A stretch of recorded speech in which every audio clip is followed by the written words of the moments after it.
Hello everyone, welcome to Gosport Railworks. My name's James and today we're doing another ready to run model review. This time we're looking at the Farish Jubilee class, which is a very lovely looking crimson 460 locomotive from the LMS.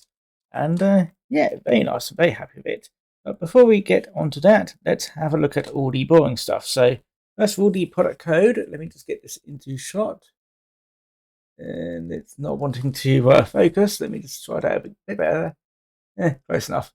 It is 372477 Jubilee class with the name Trafalgar, and I'll actually just tell you the running number. Run number is 5682, and yeah, name's Trafalgar with a 4,000 gallon tender in LMS Crimson. So that's the box. Unfortunately, this is a older and second-hand model, so I don't have the paperwork, but you'd normally have the exploded diagram, which tells you about all the parts and pieces on the model. You would also have the warranty sheet and any other little bits and pieces like that. And you do get some detail bits, which I'll go over in a minute. But first, let's have a look at how heavy it is. Just carefully pop you in there. It is, I'll call that 75.4 grams. So it's about 3 Mark 1 coaches. So let's have a look at this detail pack first. So in this one, we have a spare set of, well, that's a spare set of drive wheels, it looks like, which is for the tender, because this is a tender-driven engine. You've also got some front bogies as well. These look like they're larger ones, so these are more for the display and a bit more realistic looking layout. And in the other one, you have a few bits and gubbins and also another coupling. And have got some glazing as well, which I think would go into these open windows here. So yes, it's a very nice looking locomotive. I do very much like this crimson livery. But yeah, it's tender driven. So these wheels are completely free rolling. But it does look like that they have got... you shouldn't have tracks and tires now, but there is tracks and tires on one of the back axles. That's on this one. That one got one as well? Possible. There's at least one. Maybe a few more, actually. But that will mean it should have a lot of grip. But it does look like that we have got a tender pickup. Well, I say tender pickup. Loco pickup, because this is free rolling. So it should have 6-wheel pickup here, and also pick up on the 6 wheels back here. Excuse me. And yes, so it should have a lot of pickup and also grip to pull whatever it wants behind it. And yeah, very nice livery. It's nice and crisp, so nothing out of the usual. Everything's quite legible. Hasn't got a nameplate, unfortunately, and there isn't any nameplate in the detail packs.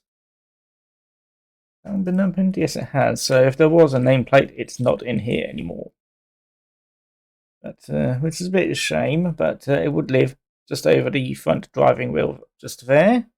But it has got a spot where you can add one. So if you want to buy a third-party one, it's quite easy to fit it.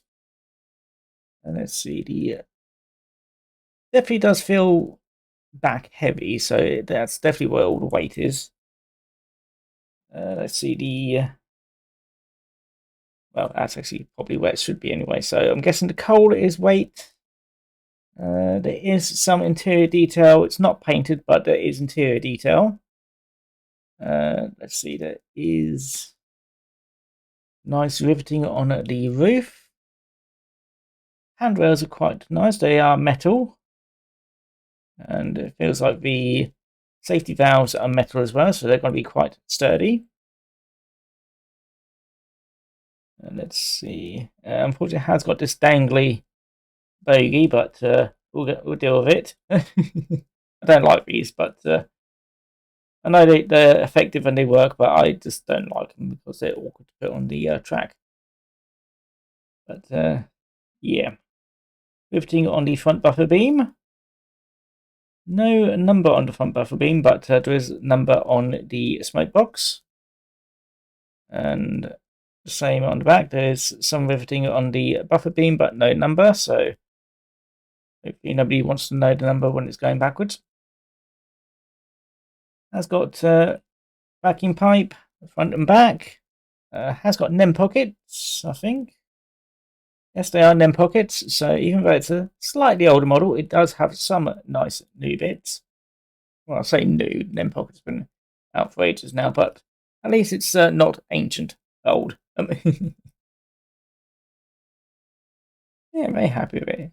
Nice detailing on the smoke box as well.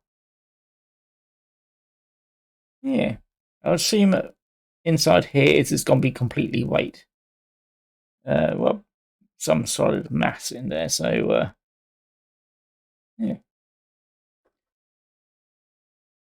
And the drawbar doesn't seem to have any obvious issues with it. It's not too long with the Farish 4MT tender engine. That does look probably prototypical, probably a bit long. There's also a footstep. Ooh, that.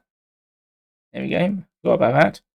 Yes, there is a little plate to cover up the gap between the tender and the loco, so that is nice. I'm leaving it down there just so we don't break it.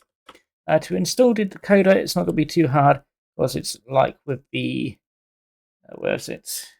Screws. Probably unfortunately my lights are not in the right place for this, but the screws should be just underneath the tender body, and you just remove them and just stick the decoder into the tender.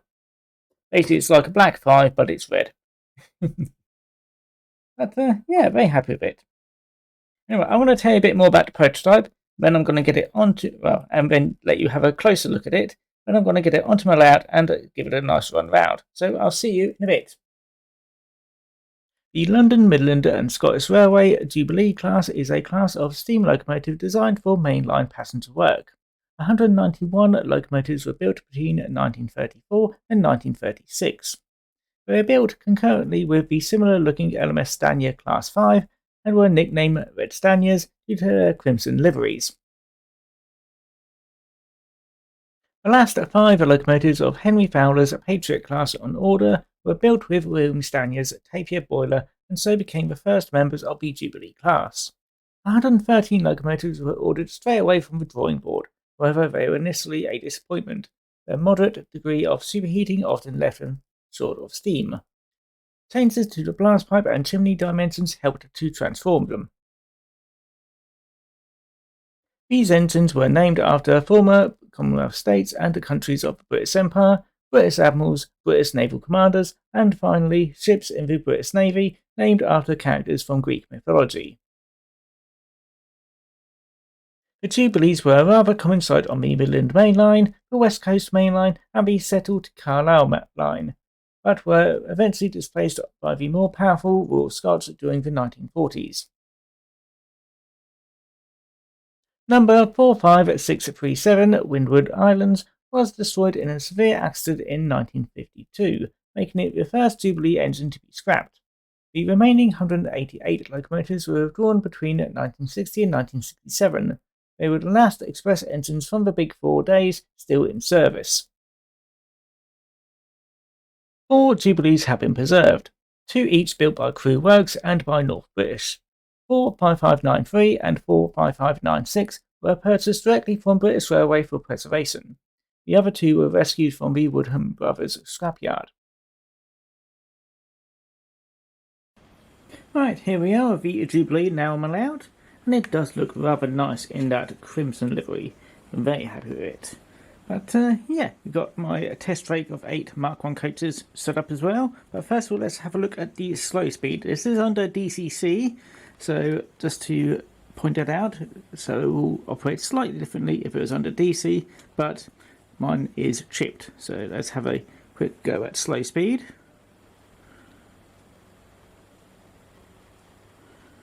There we go.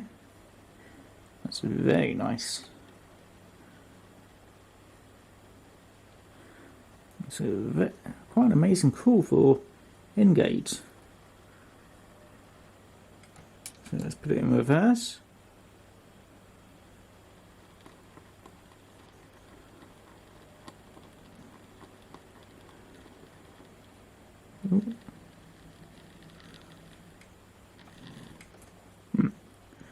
Seem to have stalled it a little bit. There we go. Yeah, that's quite amazing. That is. Must be very good gearing on it.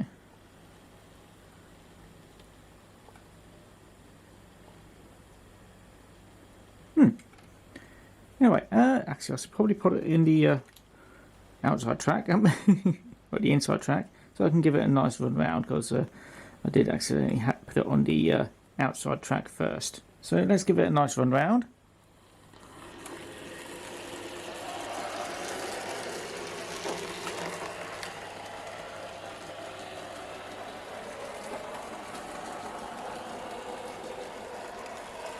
And here it comes.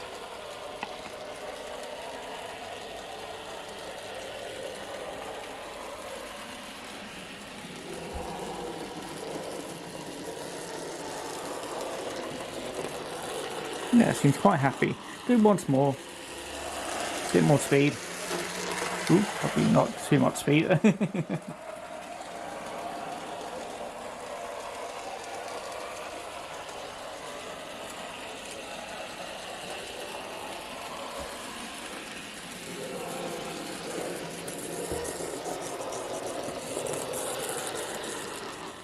There we go. Yeah, quite happy with that. Has a very good slow speed running, and high speed has no issues as well. So let me put it back onto the outside track, just so we can couple it up with the coaches.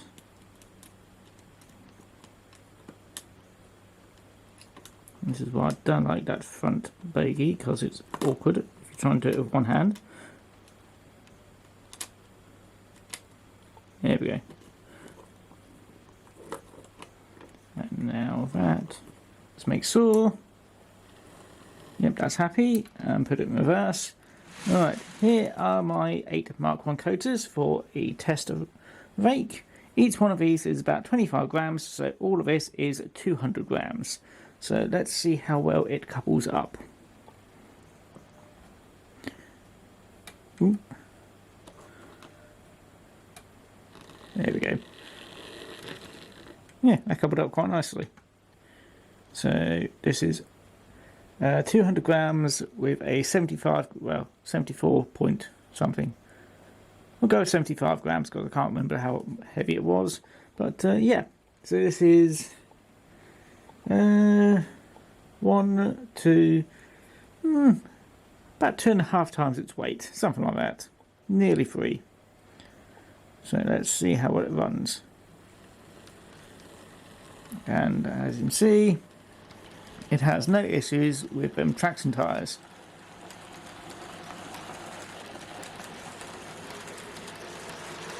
I'll give it a little bit of speed. A slight incline. Ooh! I accidentally pushed the stop button. Let's try that again. Did have a bit of a issue there. Let's give it a bit more power.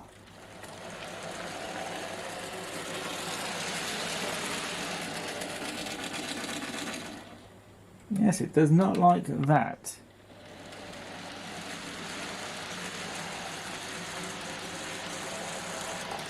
So just up that slight incline, it can't do 8 Mark 1 coaters. So let me just take one of them off.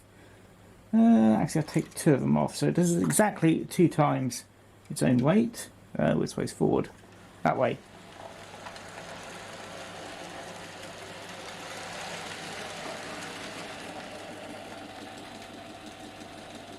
It's getting stuck on something. Let me have a look.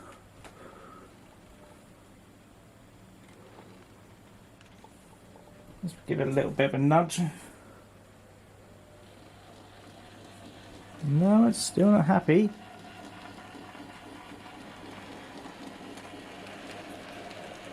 There we go.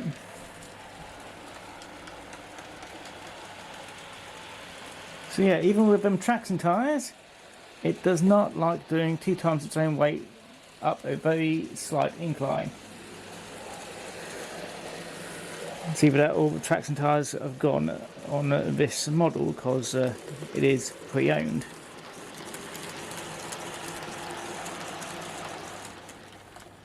So yeah, let me just take off.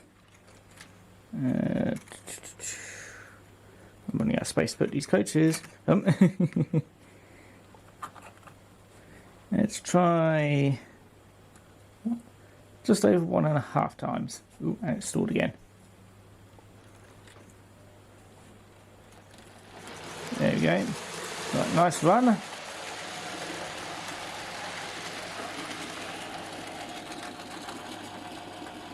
No, it does not like doing that.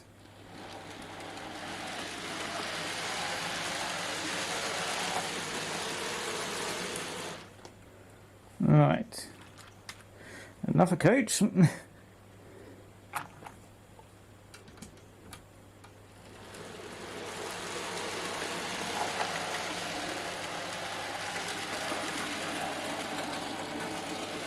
It can do 4 coaches.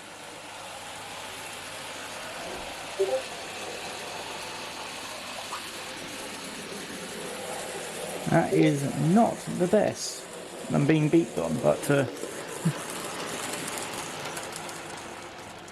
yeah, that's not all that pleasant to see. Because yeah, that's half. Ooh, hold on, just quickly make them go away. There we go. Right. But yeah, that's not all that impressive. Considering that this is 75 grams, and yeah, you would expect it to at least pull more than just over its own weight. Because this is only 25 grams heavier than it is. So yeah, that's not the best, I think. So it may just be the traction tyres have gone and they need to be replaced, or it's not as powerful as I think it was. Well, I thought it was. Bit disappointing, but still it is a lovely looking model. So if you do want to buy a second-hand one, I do say double check the traction tyres just to be on the safe side. You think you can still get the replacement traction tyres off ground fairs, but yeah, just be careful of it. But yeah, the main question afterwards was how much does one of these cost? Unfortunately, you can only get these second-hand nowadays, from what I can tell, and on eBay it's probably about $130 from what I've seen.